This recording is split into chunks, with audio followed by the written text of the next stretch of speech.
All welcome to RM news. ఈరోజు మనం భారత రాజ్యాంగంలోని కేంద్ర పాలిత ప్రాంతాలు పరిపాలన మరి గవర్నర్ మరి ఎన్ని కేంద్ర పాలిత ప్రాంతాలు ఉన్నాయి, వాటిని ఎప్పుడు ఏర్పాటు చేశారు అనే దానిపై కొన్ని అంశాలు అనేది ఈరోజు మన భారత రాజ్యాంగంలోని చూద్దాం.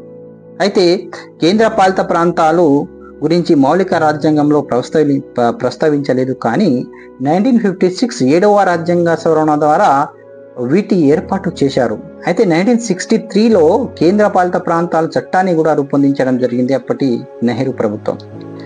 8వ భాగం ఆర్టికల్ 239 నుండి 241 వరకు కేంద్ర పాలిత ప్రాంతాల్లో నిర్మాణం, అధికారాలు, విధులు గురించి పేర్కొనడం జరిగింది మన భారత రాజ్యాంగంలోని. అయితే పార్ట్సీ రాష్ట్రాలు 10 ఉండేవి. అప్పుడు కొన్ని కేంద్ర పాలిత ప్రాంతాలను రాష్ట్ర ప్రతిపత్తి కల్పించారు. అయితే అవి హిమాచల్ ప్రదేశ్, మణిపూర్, త్రిపుర, మిజోరాం, అరుణాచల్ ప్రదేశ్, గోవాను రాష్ట్రాలుగా మార్చారు. తర్వాత ప్రస్తుతం 8 యూటీగా ఉన్నాయి. అవి అండమాన్ నికోబార్ దీవులు 1956లో ఏర్పాటు చేశారు. తర్వాత ఢిల్లీ 1956లో ఏర్పాటు చేశారు. లక్షద్వీపులు 1956లో ఏర్పాటు చేశారు. దాద్రా నగర్ హవేలీ అండ్ డామన్ డియు 2020లో అది మర్జ్ చేశారు. తర్వాత పుదుచ్చేరి 1962లోనే ఏర్పాటు చేశారు.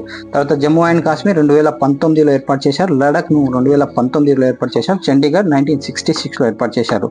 అయితే 1992 ఢిల్లీలో నేషనల్ క్యాపిటల్ టెరిటరీగా ఢిల్లీగా మార్చడం జరిగింది 1992లో. తర్వాత ఆర్టికల్ 239 ప్రకారం కేంద్ర పాలిత ప్రాంతాల పరిపాలనకు లెఫ్టినెంట్ గవర్నర్ ద్వారా రాష్ట్రపతి పరిపాలిస్తాడు అని మనం చెప్పవచ్చు. తర్వాత ఆర్టికల్ 240 ప్రకారం రాష్ట్రపతి అండమాన్ నికోబార్, లక్షద్వీప్, దాద్రా నగర్ హవేలీ కేంద్ర పాలిత ప్రాంతాలకు సంబంధించిన పరిపాలన ఆదేశాలు జారీ చేస్తూ ఉంటారు. తర్వాత ప్రస్తుతం అయితే లెఫ్టినెంట్ గవర్నర్ ఉన్న యూటీస్ జమ్మూ అండ్ కాశ్మీర్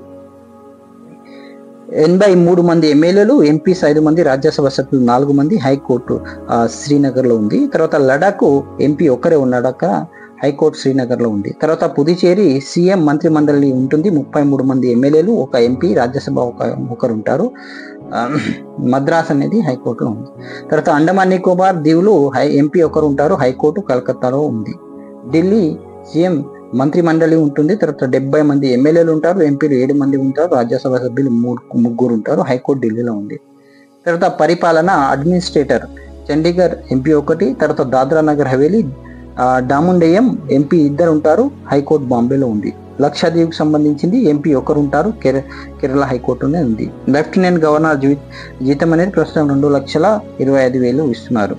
అయితే ఆర్టికల్ 239 ప్రకారం యూటీస్ లైక్ యూనియన్ టెరిటరీస్ అయిన పుదుచ్చేరి 1963 మరియు 1992లో శాసనసభలు ఏర్పాటు చేయడం జరిగింది. ఢిల్లీలో అయితే 1992లో ఏర్పాటు చేశారు. పుదుచ్చేరిలో 1963లోనే ఏర్పాటు చేయడం జరిగింది. తర్వాత కేంద్ర పాలిత ప్రాంతమైన ఢిల్లీకి ప్రతిపత్తి కూడా ఉందని మనం చెప్పవచ్చు.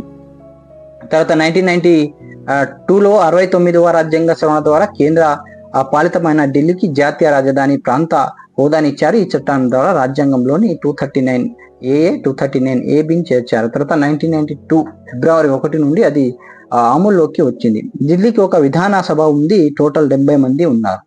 అయితే ఆర్టికల్ 239A ప్రకారం ఢిల్లీ జాతీయ రాజధాని ప్రాంతాలలో నియోజకవర్గాలలో నమోదు కాబడిన ఆయన ఓటర్ల ద్వారా డైరెక్ట్ గా ఎన్నుకోబడతారు వాళ్ళు. తర్వాత 239AB ప్రకారం సక్షమం ఏర్పడిన ప్రభుత్వ పాలన సాగలేకపోయినా లెఫ్టినెంట్ గవర్నర్ సలహా మేరకు రాష్ట్రపతి పాలన విధించవచ్చు ఈ యూనియన్ టెరిటరీలో. తర్వాత ఆర్టికల్ 239B ప్రకారం రాష్ట్రపతి యొక్క పూర్వ అనుమతితో లెఫ్టినెంట్ గవర్నర్ ఆర్డినెన్స్ జారీ చేయవచ్చు లేదా రద్దు కూడా చేయవచ్చు.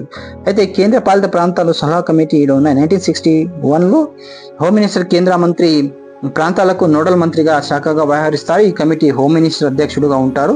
కేంద్ర పాలిత ప్రాంతాల చట్టం 1963, తర్వాత జమ్మూ అండ్ కాశ్మీర్ పరిపాలన చట్టం 2019లో కూడా రూపొందించడం జరిగింది. ఇది కేంద్ర పాలిత ప్రాంతాల సంబంధించిన అంశాలు అనేది మనం చూసినాం.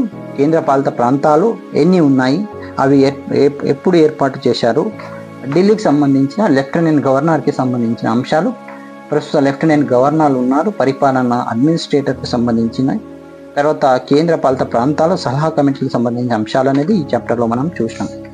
So please subscribe, like, comment and share my channel. Thanks for watching RM news.